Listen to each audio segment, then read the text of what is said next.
Hello, this is Professor Kuehn. In my last couple of lectures, I developed the formula for relativistic time dilation. That is, the formula that shows exactly how moving clocks are slowed down, so to speak.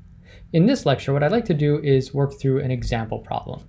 So this is an example problem involving a spaceship moving at a high speed through outer space. So let's draw the ship. So here's your spaceship, and let's suppose that riding on this ship is a particular observer. And this observer has a clock inside of the ship.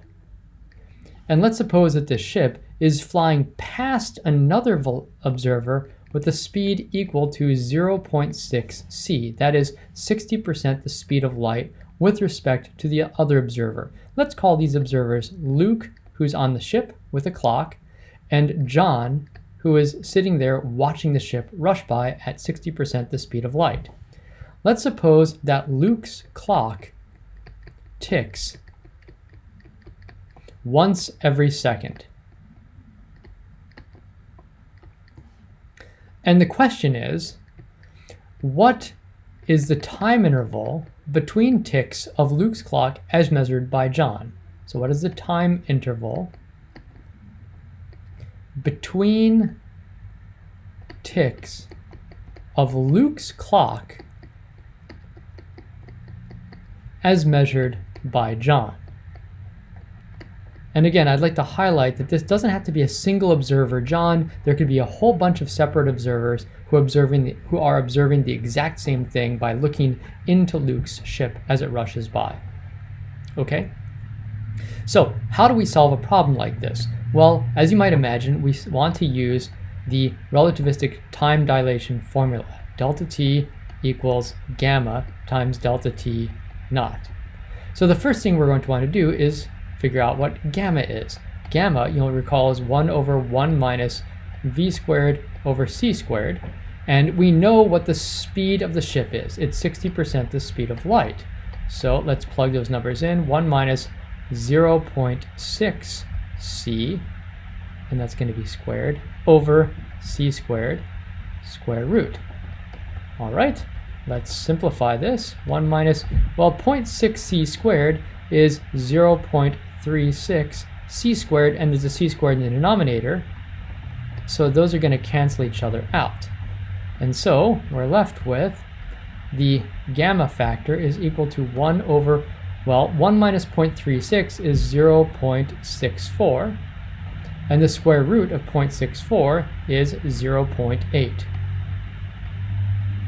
And 0.8 is 8/10, so we could write gamma as 10/8 or 5/4. If we wanted to write it as a decimal, it's 1.25. Okay, so we just figured out gamma. That's a fairly easy thing to do. Now we just need to identify who is measuring delta t naught and who is measuring delta t. Remember that delta t naught, sometimes called the proper time, unfortunately, that is the time interval between the events as measured by someone who sees the events happening at the same spatial location. Well, what are the two events we're measuring? The two events are the ticks of Luke's clock. Now, who sees those two events happening at the same spatial location? Well, if Luke is on the spaceship, he's looking at his clock, the first tick, the second tick, those are both happening at the same spatial location, that is on his wrist. So Luke would be measuring delta t naught. On the other hand, John, watching Luke's clock, would say the first tick happens, and then the ship moves, the second tick happens over here, so those two events are not happening at the same spatial location. So John would be measuring delta t. And so if we're asked what's the time interval between ticks of Luke's clock as measured by John, we would say delta t is equal to gamma times delta t naught. And what is gamma? Well, it's 1.25. And what is delta t naught? It's 1 second. Those are the time between ticks of Luke's clock as measured by Luke. And so delta t would be 1.25 seconds. In other words, John sees Luke's clock ticking once every 1.25 seconds. That is, Luke's clock is ticking slowly, which is exactly in line with what we said earlier, that moving clocks tick slowly. Again, I'd like to point out here that you might say, well, wait a minute, I know it's an illusion. Maybe Luke sees the correct time and John just has this illusion that it's ticking more slowly. If that's what you're thinking, that would be opposed to the principle of relativity that we've been learning. Remember that John can consider himself to be at rest. Luke can consider himself to be at rest. And there's no principled way of saying which one is the preferred observer. If you think there is a preferable way of saying which one is the preferred observer, see if you can articulate that. I would challenge you to do so.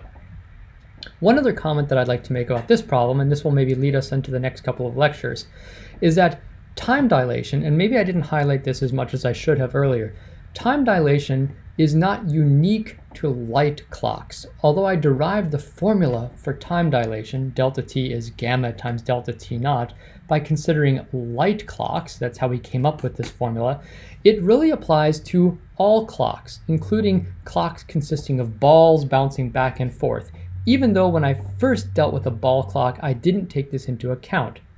As it turns out, you cannot simply add the speed of the ship to the speed of the ball like we did in that example in such a simple way.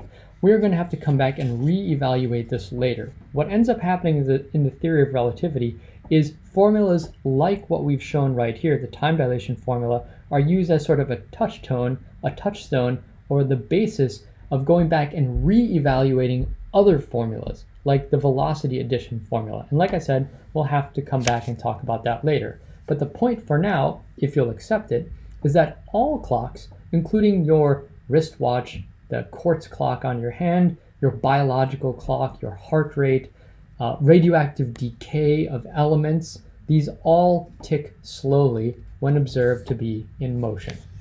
We'll leave it at that, and next time what we're going to do is talk about another consequence of Einstein's theory of special relativity, and that is the phenomenon of relativistic length contraction.